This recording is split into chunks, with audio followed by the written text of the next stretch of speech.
Hello everyone, कैसे हो आप सभी। वेलकम है आपका अपने यूट्यूब चैनल यूनिक स्टडी पर।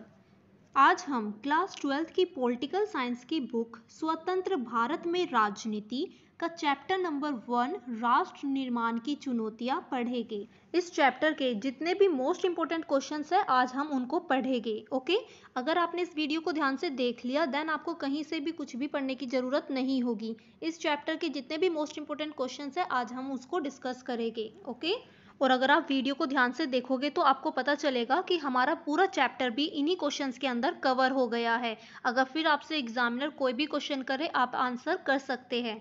तो आइए अब हम वीडियो स्टार्ट करते हैं। ये इस चैप्टर का थोड़ा सा इंट्रोडक्शन है। 14 से 15 अगस्त 1947 की मध्य रात्रि को भारत ने आज़ादी प्राप्त की। जवाहरलाल नेहरू को स्वतंत्र भारत का प्रथम प्रधानमंत्री चुना गया। आपका यहाँ से एक शॉर्ट क्वेश्चन बनता है कि स्वतंत्र भारत का प्रथम प्रधानमंत्री कौन था। तो आपको आंसर क्या लिखना है, स्वतंत्र भारत का प्रथम प्रधानमंत्री जवाहरलाल नेहरू थे। आगे पढ़िए। आज़ादी मिलने के अवसर पर उस रात संविधान सभा का विशेष सत्र बुलाया गया था। उस टाइम पर जवाहरलाल नेहरू ने सत्र को संबोधित करते हुए एक भाषण दिया था। उनके भाषण को भाग्यवधू से चीर, प्रतीक्षित भेंट या ट्रिस्ट विद डेस्टिनी के नाम से जाना गया। आपका यहाँ से भी एक शॉर्ट क्वेश्चन बनता है कि जवाहरलाल नेहरू के भाषण को किस नाम से जाना गया। तो आपको आंसर लिखना है, जवाहरलाल नेहरू के भाषण को भाग्यवधू से चीर, प्रतीक्षित भेंट या ट्रिस्ट विद डेस्टिनी के नाम से जाना गया। ओके, आइए अब हम इस चैप्टर का फर्स्ट मोस्ट इंपोर्टेंट क्वेश्चन देखते हैं।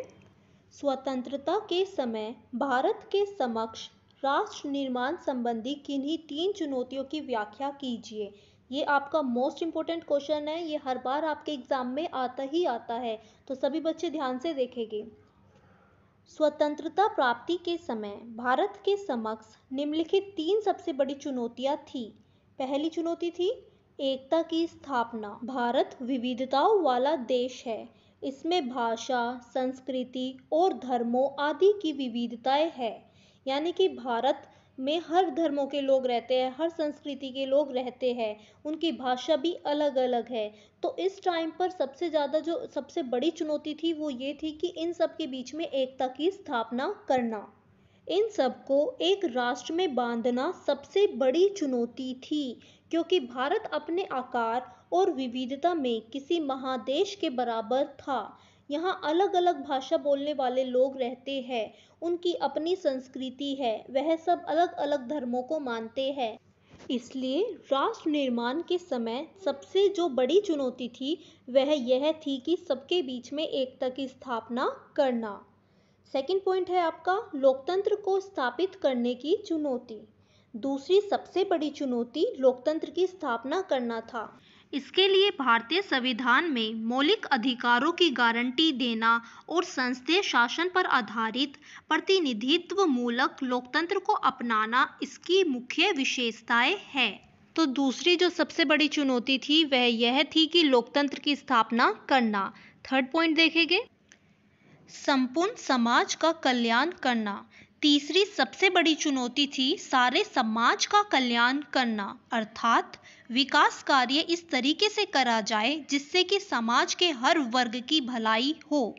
संविधान में कई बातों का उल्लेख किया गया है, जैसे कि समानता का अधिकार, सामाजिक रूप से वंचित वर्गों, धार्मिक सांस्कृतिक अल्पसंख्यक को विशेष अधिकार प्रदान करना आदि। इस प्रकार राज्य के नीति निर्देशक सिद्धांतों के अंतर्गत कल्याणकारी राज्य की स्थापना करने का प्रयत्न किया गया। तो तीसरी जो सबसे बड़ी चुनौती थी वह यह थी कि सारे समाज का कल्याण करना, न सिर्फ एक वर्ग का कल्याण करना बल्कि संपूर्ण समाज का कल्याण करना, सभी वर्गों का कल्याण करना, बिना किसी भेदभाव के संपूर्ण समाज का कल्याण करना।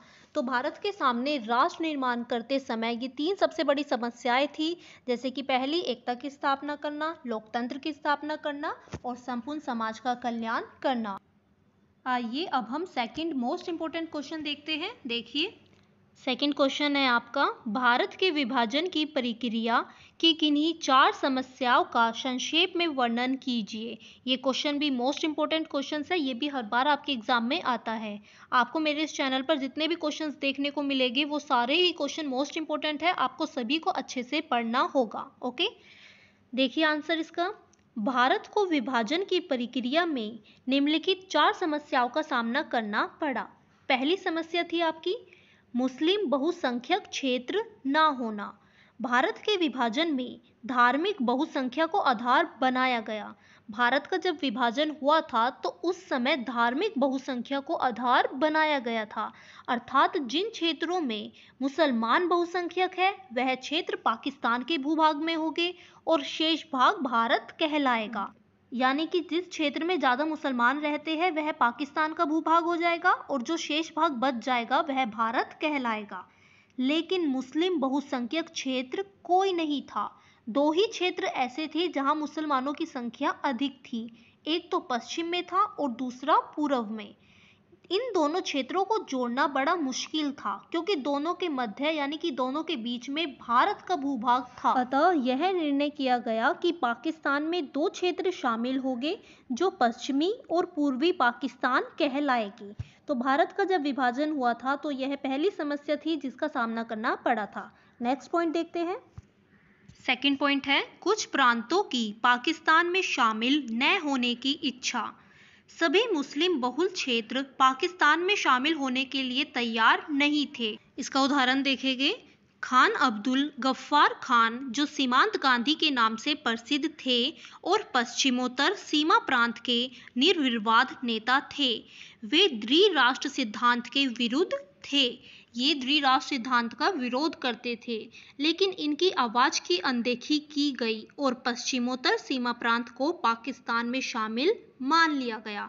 इनकी बात की अनदेखी की गई, इन्होंने बहुत विरोध किया इसका, लेकिन इनकी बात को नहीं माना गया और आखिरकार पश्चिमोत्तर सीमा प्रांत को पाकिस्तान में शामिल मान लिया गया। थर्ड पॉइंट है इसका मुस्लिम बहुल प्रांत पंजाब और बंगाल का विभाजन।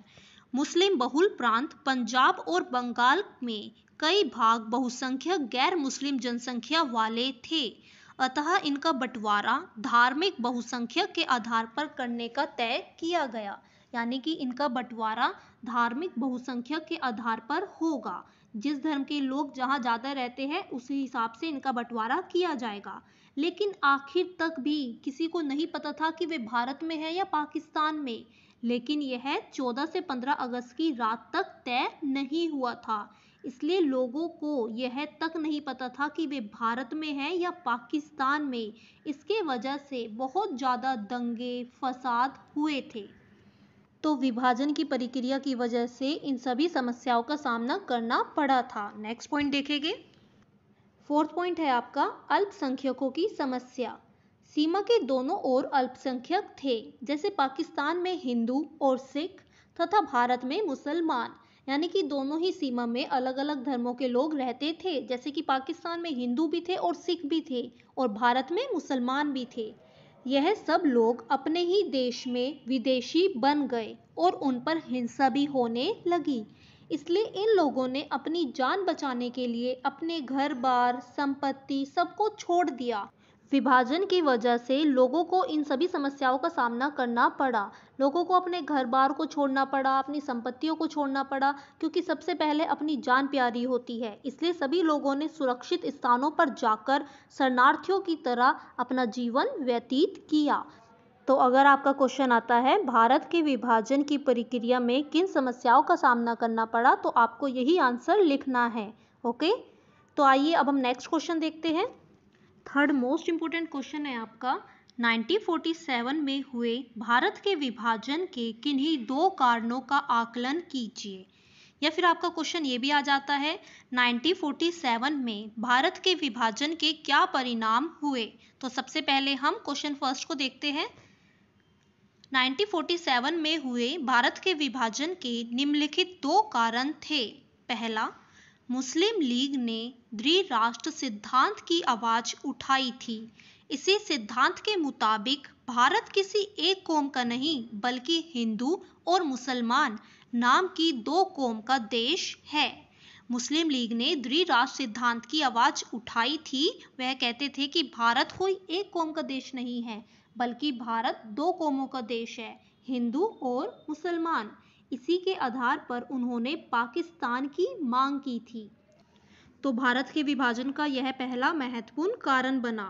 मुस्लिम लीग ने द्विराष्ट्र सिद्धांत की आवाज उठाई थी, जिस वजह से भारत का विभाजन हुआ। तो ये आपका फर्स्ट कारण है। सेकंड कारण देखते हैं। शुरू में कांग्रेस ने विभाजन का विरोध किया, लेकिन 1940 के दशक में राजनीतिक मोर्चे पर कई बदलाव हुए, जिसमें कांग्रेस और मुस्लिम लीग के बीच राजनीतिक प्रतिस्पर्धा और ब्रिटिश शासन की भूमिका का जोर रहा। इसके परिणाम स्वरूप देश का विभाजन हुआ। इन सब की वजह से देश का विभाजन हो गया। तो ये दोनों कारण थे भारत के विभाजन होने के। तो आइए अब हम इसका सेकंड क्वेश्चन देखते हैं कि 1947 में भारत के विभाजन के क्या परिणाम हुए। 1947 में भारत के विभाजन के निम्नलिखित परिणाम थे। पहला पॉइंट है आपका विशाल जनसंख्या का स्थानांतरण।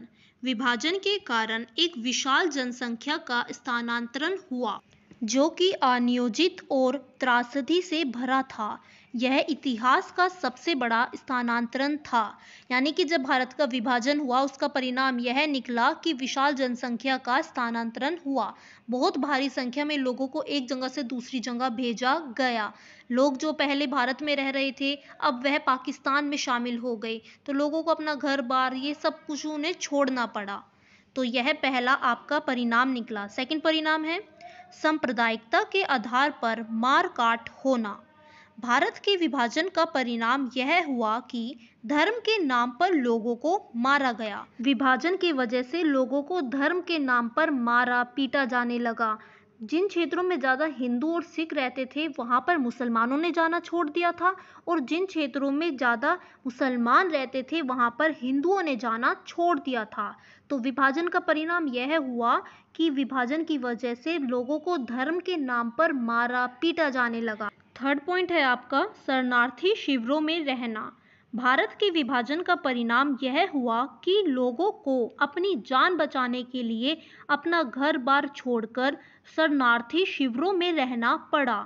लोगों को पैदल चलकर सुरक्षित स्थानों पर जाना पड़ा। विभाजन का परिणाम यह हुआ कि लोगों को अपनी जान बचाने के लिए अपने घर बार, अपनी संपत्ति सबको छोड़कर अपनी जान बचाने के लिए सुरक्षित स्थानों पर जाना पड़ा।